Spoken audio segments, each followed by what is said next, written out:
Exercise 8.2 fourth sum. Assuming log e to the base 10 அதனுடைய value 0.4343 கொடுத்துட்டாங்க. log e to the base 10 அதனுடைய value தான் இது.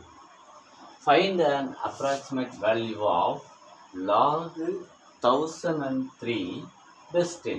இதனுடைய இந்த வேல்யூவை வச்சு அந்த வேல்யூ கண்டுபிடிங்க அப்படிங்கிறது தான் question. First let f of x equal to அப்படின்னு எடுத்துக்கிறோம். f of x நம்ம எப்படி சூஸ் பண்ண போகிறோம்னா அவங்க கேட்டிருக்கிற வேல்யூவை பொறுத்து தான். log base 10 சம் வேல்யூ இருக்குது. அப்போ அதுக்கு தகுந்த மாதிரி f of x சூஸ் பண்ணுறோம். log base 10 e log base 10 ஒரு எக்ஸ் எதனுடைய வேல்யூ கண்டுபிடிக்கணுமோ அதை எக்ஸ்ன்னு எடுத்துக்கிறோம். 1003 தானே இருக்குது. லாக் பேஸ் 10 1003 இருக்குது, எக்ஸ்ன்னு எடுத்துக்கிறோம். அதை தான் எஃப் ஆஃப் எக்ஸாக சூஸ் பண்ணியிருக்கோம். இதிலேருந்து f of x plus del x equal to log base 10 பாருங்க எக்ஸு எக்ஸு எக்ஸுக்கு மேலே அங்கே எஃப்க்குள்ளே என்ன இருக்குது எக்ஸ் ப்ளஸ் டெல் எக்ஸ். அப்போ எக்ஸ் உள்ள இடத்துல எக்ஸ் ப்ளஸ் டெல் எக்ஸ். இப்போ பாருங்களேன், இது கூட கம்பேர் பண்ணுங்கள். Log base 10 x plus del x தான் 1003. அப்போ நம்ம எப்படி சூஸ் பண்ணிக்கலாம் அப்படின்னா எக்ஸ் இஸ் ஈக்குவல் டு ஒரு 1000னும் டெல் எக்ஸ் ஈக்குவல் டு ஒரு 3 அப்படின்னு சூஸ் பண்ணிக்கிட்டிங்கன்னா எக்ஸ் ப்ளஸ் டெல் எக்ஸ். இப்போ எக்ஸ் ப்ளஸ் டெல் எக்ஸ்னால் 1000 + 3னா 1003 கிடச்சிரும். அப்போ 1003 இப்படி பிரிச்சுக்கிறோம். மறுபடியும் பாருங்கள் f of x equal to log x to the base 10. இதை ஏன் இப்படி சூஸ் பண்ணுறோம் அப்படின்னா கேட்டிருக்கிற வேல்யூ எப்படி log base 10 some value. So அதனால் எஃப் ஆஃப் எக்ஸை லாக் பேஸ் 10 சம் வேல்யூ அப்படின்னு சூஸ் பண்ணிக்கிறோம். நமக்கு எஃப் ஆஃப் எக்ஸோட வேல்யூ இது f of x plus del x. இப்போ எக்ஸ் உள்ள இடத்துல எக்ஸ் ப்ளஸ் டெல் எக்ஸ்ன்னு போடுறோம். இப்போ எக்ஸ் உள்ள இடத்துல எக்ஸ் ப்ளஸ் டெல் எக்ஸ்ன்னு போட்டாச்சு. இப்போ கொடுத்துருக்கிற வேல்யூ கூட கம்பேர் பண்ணுறோம். எக்ஸ் ப்ளஸ் டெல் எக்ஸ் தான் 1003. அப்போ எக்ஸுங்கிறது 1000, டெல் எக்ஸுங்கிறது 3. இப்போது எனக்கு டிஎஃப் வேணும். டிஎஃப்ஐ எப்படி எழுதிக்கலாம் அப்படின்னா f dash of x into டிஎக்ஸ்ன்னு எழுதலாம்னு நமக்கு ஆல்ரெடி தெரியும். இப்போ f dash of x into dx. F dash of எக்ஸ்னால் எஃப் ஆஃப் எக்ஸை டிஃபரன்ஷியேட் பண்ணணும். அதுதான் எஃப் டேஷ் ஆஃப் எக்ஸ். இப்போ இதுக்கு நமக்கு டைரக்ட் ஃபார்முலா தெரியாது. ஏன் தெரியாது? நமக்கு என்ன தெரியும்னாக்கா லாகு எஃப் ஆஃப் எக்ஸ் ஆகுது f of x equal to log base 10 x அப்படின்னு இருக்குது. இப்போ நம்மளால் இதை டிஃப்ரென்ஷியேட் பண்ணுறதுக்கு ஃபார்முலா தெரியாது. நமக்கு தெரிஞ்ச ஃபார்முலா என்ன அப்படின்னா லாகு எப்படி இருந்தால் நமக்கு டிஃப்ரென்ஷியேட் பண்ண முடியும் அப்படின்னா லாகு பேஸில் இ இருக்கணும்.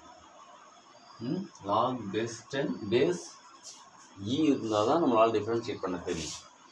எக்ஸ் லாகு பேஸ் 10 இ இப்படி எழுதிக்கலாமா பாருங்கள்.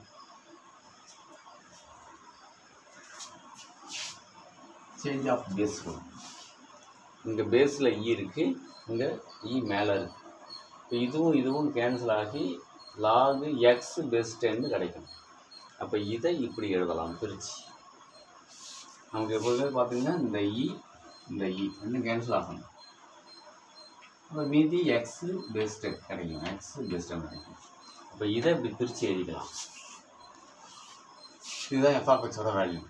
இப்போ டிஃப்ரென்ஷியேட் பண்ணலாம். F dash of x equal to log x to the base இனா லாக் எக்ஸை டிஃப்ரென்ஷியேட் பண்ணால் 1/x அப்படின்னு ஃபார்முலா இருக்கு இல்லையா? தெரியும். இது அப்படியே இருக்கும்.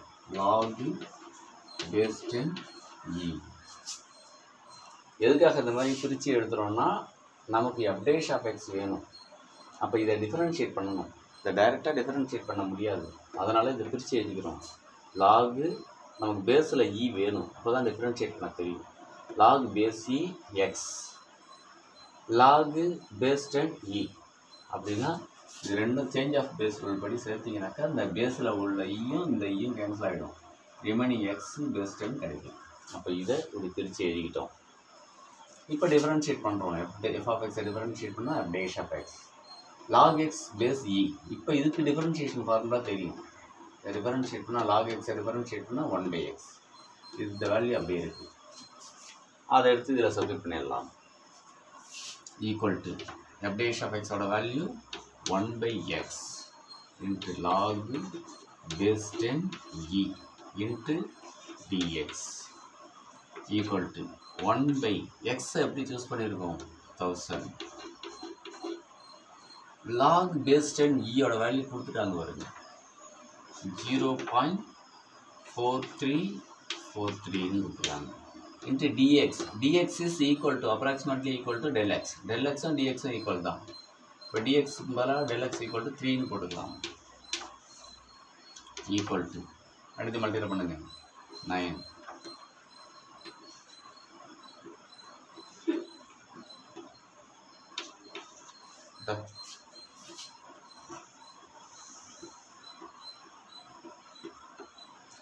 எத்தனை டிஜிட் தள்ளி பாயிண்ட் பாருங்க 1 2 3 4 டிஜிட் தள்ளி பாயிண்ட். இங்கே ஒரு பையில் 3 0 இருக்குது. இப்போ 4 + 3 7 டிஜிட் தள்ளி பாயிண்ட் வைக்கணும். 1 2 3 4 5 6 7 டிஜிட் தள்ளி பாயிண்ட் வைக்கணும். ஆச்சு இதுதான் டிஎஃபோட வேல்யூ. சரி இப்போது f of x plus del x எடுத்துக்கிறோம். இந்த value f of x plus del x. F of x plus del x formula எப்படி இருக்குது அப்படின்னாக்கா f of x plus df அப்படின்னு வைக்கலாம். இது பிரிச்சு f of x plus del x f of x plus f of del x தான் df. இப்போது f of x plus del x f of x plus del எக்ஸுங்கிறது எதுக்கு equal log base 10 x plus del x. X plus del x தான் என்னது x 1000 del x 3. இப்போ x plus del x னா 1003 equal to f of x. f of x என்ன log base 10 x plus df என்ன கண்டுபிடிச்சிருக்கோம் 0.0013029 equal to log base 10 x ஓட value என்ன 1000 plus 0.0013029 equal to இங்க பாருங்க இங்க 10 இருக்கு இங்க 1000 இருக்கு. இதுல எத்தனை 0 இருக்கு 1 2 3 0 இருக்கு. एक्चुअली இது எப்படி எழுதலாம் 1000 10 கியூப்னு எழுதலாம். 10 கியூப்னு எழுதுனீங்கன்னா அந்த கியூப் ஃப்ரண்ட்ல வந்துரும். அப்ப 3 log 10 இந்த 10 கியூப்னு தான் எழுதுறீங்க. அந்த கியூப் தான் முன்னாடி வந்துச்சு. அப்ப 10 இருக்கு plus 0.0013029 equal to 3 into log 10 base 10 இது ரெண்டும் சேமா இருந்தால் அதனுடைய வேல்யூ 1 ப்ளஸ் இங்கே என்ன இருக்குது இந்த வேல்யூ.